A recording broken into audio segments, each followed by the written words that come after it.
We've got Tua Tagovailoa at 285.5 passing yards. Now, this matchup in Frankfurt, Germany, up against the Kansas City, who just came off their bad day at work for this season.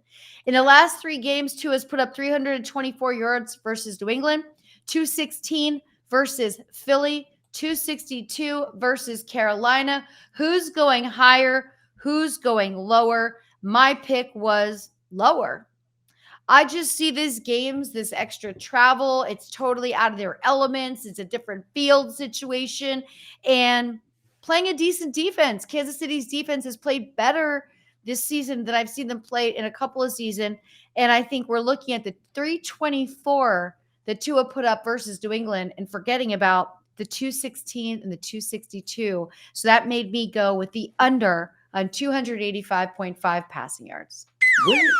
Where do you sit on this whole, the Miami Dolphins have not beaten a team with a 500 or better record since week 3 of the 2022 season. Like their 2 losses this year came against Buffalo and the Eagles. Right? Yep. Every other team they've beaten, but all those teams have a sub 500 record. And I think that's like, people are kind of buying into the fact instead of looking at what this offense, always produces or, routinely, but, that's like a big deal for a lot of people. Do you think did that weigh in when you took the lower here? It weighed in. It was one of the many variables that weighed in, not the lead variable, but for me, just looking at the last 3 games, looking at this is a real matchup going up against Kansas City. And let's not forget, facing Kansas City after they lost to the Denver Broncos cannot be a high point for Tua.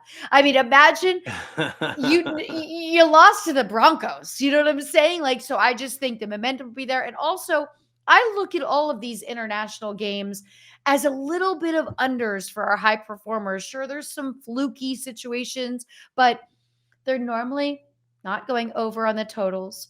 And for this one, I just looked at the history for the last 3 games for Tua Tagovailoa. Okay. I mean, listen, I can definitely dig it. I like it a lot. I like taking the lower on this one as well. So I'm with you. The next one's really going to throw you, Howard. This is a reach. Cade Otton. I'm sure everybody's playing Cade Otton props, right? We are here right now on Underdog Fantasy. You can get involved as well. Don't forget, if you go to fantasyalarm.com/underdog with the promo code BETTOR, BETTOR, first-time depositors get 100% match up to $500. Pretty good free money there.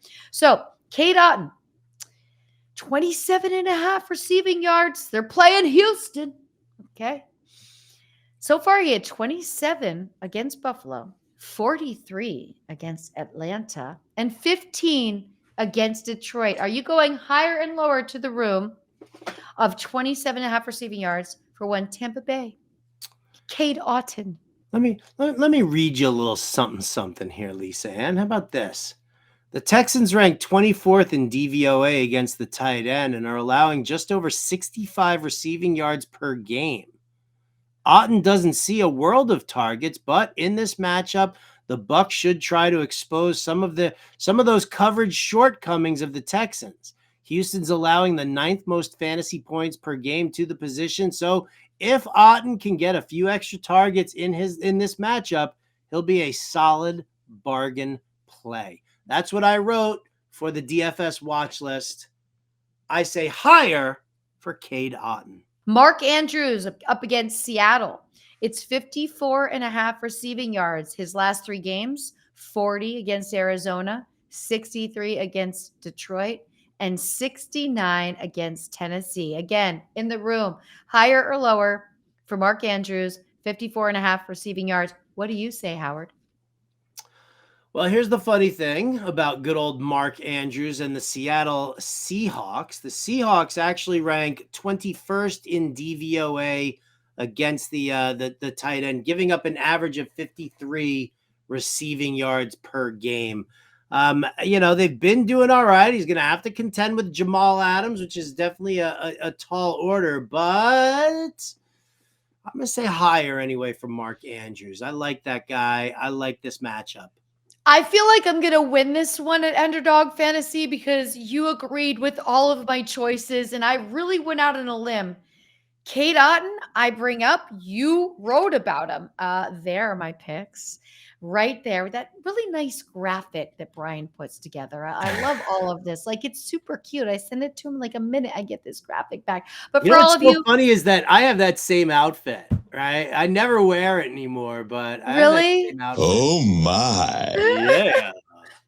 The shoes and all, I love it so much. For all of you, don't forget, go to fantasyalarm.com/underdog and use the promo code BETTOR, BETTOR